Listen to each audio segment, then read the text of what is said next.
We interrupt this broadcast to bring you Lulu!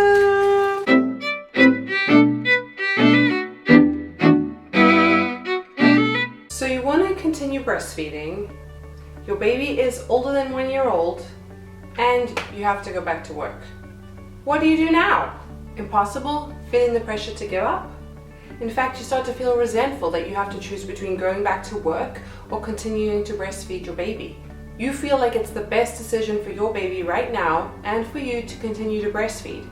So how are you going to continue to do this once you return back to work? Well, as a big breastfeeding proponent myself and having breastfed 2 children both for almost 2 years, let me show you how I did it and what things helped me through trial and error to continue to stay successful with breastfeeding after returning back to work.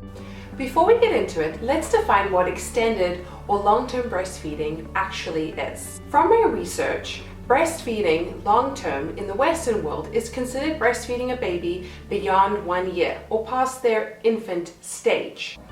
The World Health Organization actually tells us that the natural weaning age of humans is 2 to 7 years old, which sounds crazy to us because we've been culturally conditioned to not expect to breastfeed that long. And we don't see older children typically breastfeeding beyond sort of that baby stage.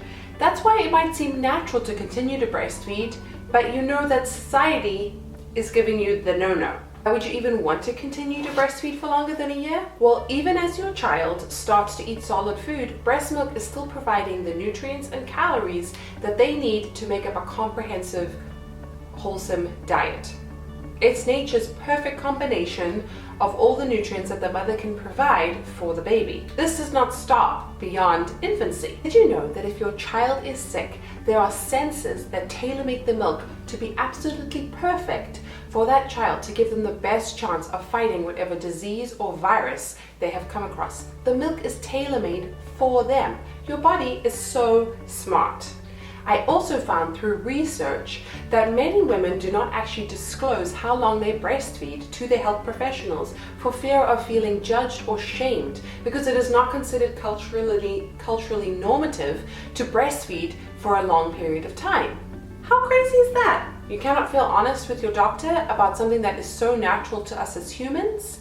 For this reason alone, I feel like we should be talking about extending long-term breastfeeding to normalize it for those that choose to do so. Here are my top tips for moms hoping to continue to breastfeed after they return to work. Mindset, mindset, mindset. With anything, if you listen to all the naysayers and people that tell you that you can't do it, and more importantly, if you start to actually believe them, then often this is what will come to fruition.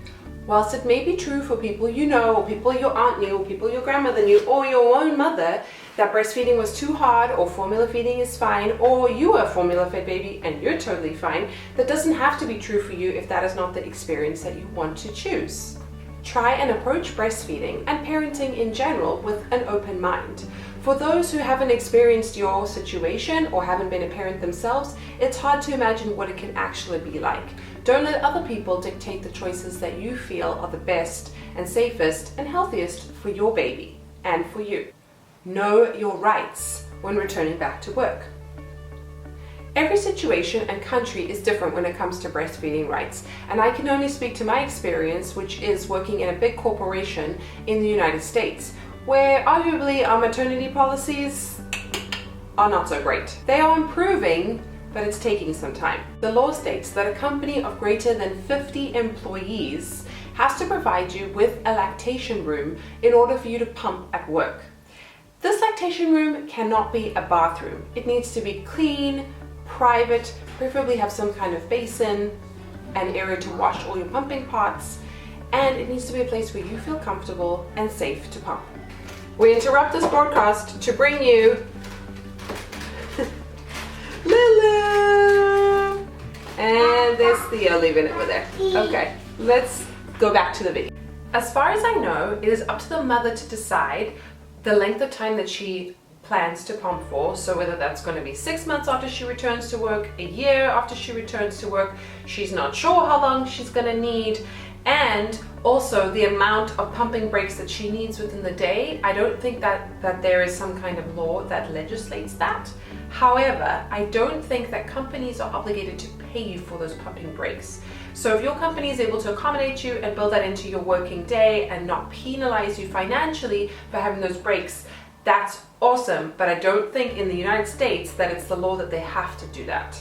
So just keep that in mind. Okay, so the next thing you need to do is negotiate your needs. It can be incredibly stressful to return to work after maternity leave, of course, especially if you've never done it before. For me, as I was getting ready to return to work, I was in complete denial. I didn't even have childcare lined up for my baby, never mind thinking about pumping breaks. And when it came to that, I didn't really know how to negotiate. Honestly, I didn't know what I was going to need. I was scheduled at that time to return to work for 10 hours a day, which would equal about 12 hours away from my child, and I didn't really know how many times I would need to pump.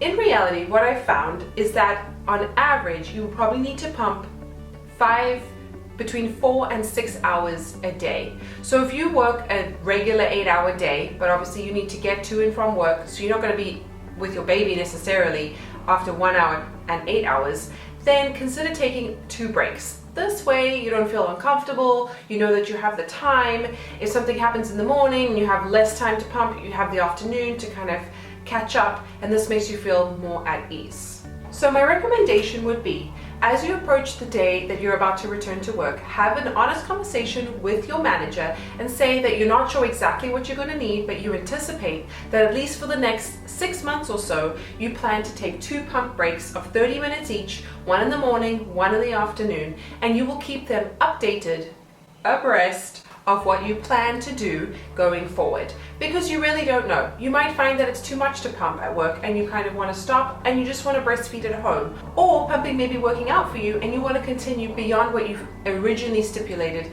to your manager. The choice is yours and you should know that. Next, get practical and organized. Managed to stay successful with pumping long-term with both my children. For my first child, I returned to work part-time and I was only going to work 2 days a week. Arguably, these were long days, but it was only 2 days a week. I was with him the rest of the week. With the second child, I went back to work 5 days a week, so full-time, and arguably this is much harder. So these are the things that helped me stay successful in both scenarios. I want to be really helpful, and it may not be possible for everyone, but if you can, get yourself 2 pumps. I like to pump at home before I go to work so that I can ensure that I stay comfortable, that if I don't get to pump for whatever reason because work gets crazy, at least I did that. Then I don't have to cart pumps back and forth at work because I keep another pump at work. I also kept extra storage bags, extra pumping pots, an extra pumping bra, so that I wouldn't have to be carting things back and forth. The less things that I had to worry about to remember in my day, the easier it was for me to get to work and not make a mistake. I also carried a small little cooler bag with me with an ice pack, which I kept my pumped expressed milk in little bottles in this with me throughout the day.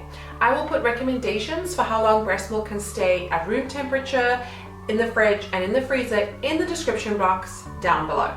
Also recommend not getting overwhelmed with cleaning your pumping pots every single day.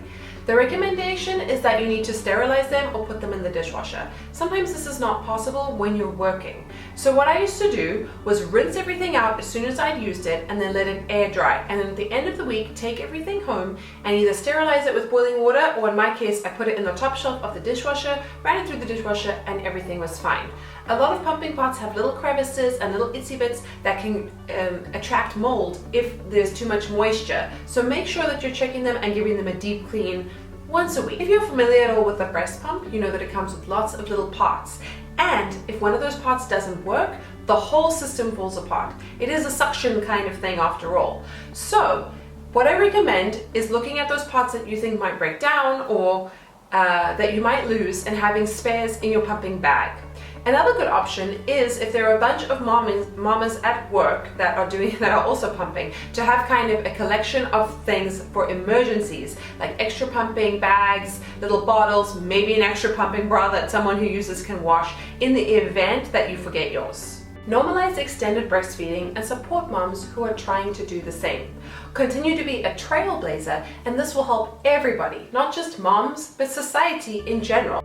Keep in mind the big picture and your why, because when it gets tough, you need to go back to that and think about why you're doing this. You may get pushback from your company or from people around you that cite that giving moms accommodations to pump or having some kind of judgment for how long a period of time they choose to pump affects productivity. But understand that a happy mom who can contribute, who can keep her expertise in the workforce, and who feels supported is probably going to be a rock star employee. She's trying to work as hard as possible to get home to her family and be a role model for her children. So, someone that is able to be accommodated to return back to work, especially while she's in this phase of small children, is likely to work hard, increase profits, increase productivity, increase the GDP of the country. You see where I'm going with this? And also keep everything in perspective. Your mental health should never suffer. You should have a goal in mind for how long you plan to breastfeed. And that's what it is, a goal. You don't necessarily have to reach it. It will be great if you do, but things might not go according to plan. The most important thing is that you and your baby are happy and healthy. That's it. However, just remember that often nothing worth doing is easy. Breastfeeding for an extended period of time is probably not the easiest choice. But when you look back on this time with your family, you will feel good that you made the right choice for you at that time. Don't feel like anyone has the right to tell you when to stop breastfeeding your baby. Let's keep this conversation going. I would love to know what your biggest challenge was before you returned to work after maternity leave. Or if you decided not to go to work, what were the reasons for that? Thank you so much for watching. Please don't forget to subscribe, give this video a thumbs up, and don't forget to hit the notification bell. I'll see you guys in my next video. Until then, bye!